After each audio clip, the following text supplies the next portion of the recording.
પ્રભુ ઈસુના જીવંત અને પવિત્ર ત્રિએક નામમાં વાલા ભાઈઓ અને બહેનો, આપ સર્વને લોગોસ બાઇબલ સ્ટડી તરફથી હું પ્રેમી સલામ પાઠવું છું.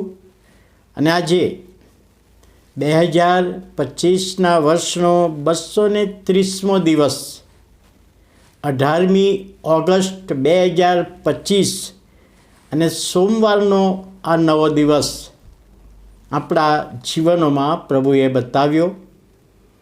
માટે પ્રભુનો ખૂબ આભાર માનતા પ્રભુના નામને ધન્યવાદ આપીએ છીએ. કેવી રીતે ચાલવું? એક સામાજિક કાર્યકર માર્ગરેટ સેંગસ્ટર એમનું નામ અંગ્રેજી, અને એ સામાજિક સેવા કરતા હતા. કોઈકને મુશ્કેલીમાં છે તો મદદરૂપ બનતા, કોઈના પ્રશ્નો છે તો એ પ્રશ્નોનું સમાધાન કરવા પ્રયત્ન કરતા, અને પોતાના વિસ્તારમાં સામાજિક કાર્યકર તરીકે જાણીતા હતા. એક દિવસે તેઓ રસ્તા પર ચાલતા જતા હતા, પગે ચાલીને જતા હતા, અને એવામાં એક ઝડપથી આવતી કાર એક નાના બાળકના પગને કચડી નાખ્યા, અને પેલો માણસ જતો રહ્યો. કાર ચલાવનાર માણસ જતો રહ્યો. આ માર્ગરેટ સેંગસ્ટરે પેલા બાળકને સાઈડ પર લીધો અને તાત્કાલિક એના માટે દવાખાને લઈ જવાની વ્યવસ્થા કરી. અને ગામના લોકો ભેગા થયા, અને ગામના લોકોએ કહ્યું કે આ છોકરો તો અનાથ છે, એના મા બાપ બંને મરી ગયા છે, અને એવામાં એના પગ બંને એક્સિડન્ટ થયો, હવે ચાલી શકશે નહીં. ત્યારે માર્ગરેટ સેંગસ્ટરે કહ્યું કે તમે ગામના લોકો આ દીકરાની સંભાળ લો. એના માટે થોડા નાણાં હું આપું, થોડા નાણાં તમે કાઢો, અને એને દવાખાને દાખલ કરો અને એની સંભાળ લો.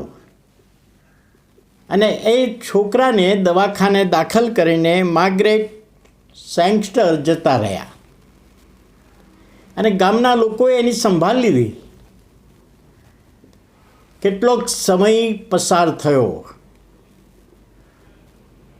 એક દિવસે એ છોકરો ચાલતા માર્ગરેટ સેંગસ્ટરની ઓફિસમાં આવ્યો આભાર માનવાને માટે કે તમારા કારણે હું ચાલતો થયો છું. અને ત્યાર પછી પોતાના ઘરે ગયો.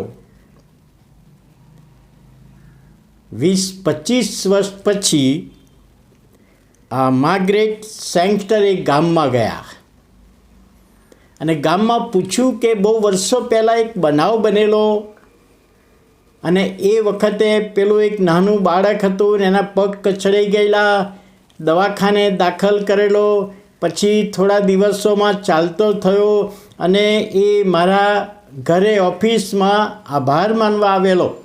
આજે તો 20 વર્ષ થઈ ગયા છે, 20 કરતાં વધારે.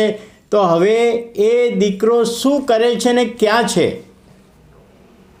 ત્યારે ગામના લોકો બોલી શક્યા નહીં. બીજી વાર પ્રશ્ન પૂછ્યો કે એ છોકરાના સમાચાર શું છે, આજે ક્યાં છે? અને તે વખતે ગામના લોકોએ કહ્યું કે બહુ દુઃખ સાથે કહેવું પડે છે કે એ છોકરો આજે જેલમાં છે, ગુનાહિત કાર્યમાં ફસાઈ ગયો, જુદા જુદા ગુનાહ કર્યા, અને આજે જેલમાં છે. ત્યારે માર્ગરેટ સેંગસ્ટરે કહ્યું કે તમે ગામના લોકોએ એને ચાલતો કર્યો પણ કેવી રીતે ચાલવાનું એ શીખવ્યું નહીં.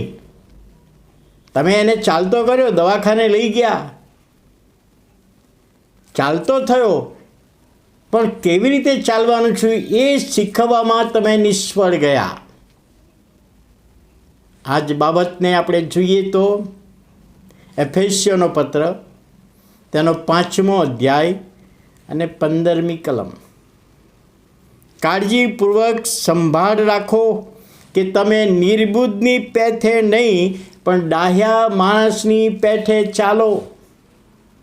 પાઉલે એફેસીની મંડળીના લોકોને શીખવણ આપી કે તમારે ચાલવાનું છે, પરંતુ ડાહ્યા માણસની પેઠે. તો ડાહ્યો માણસ કોણ?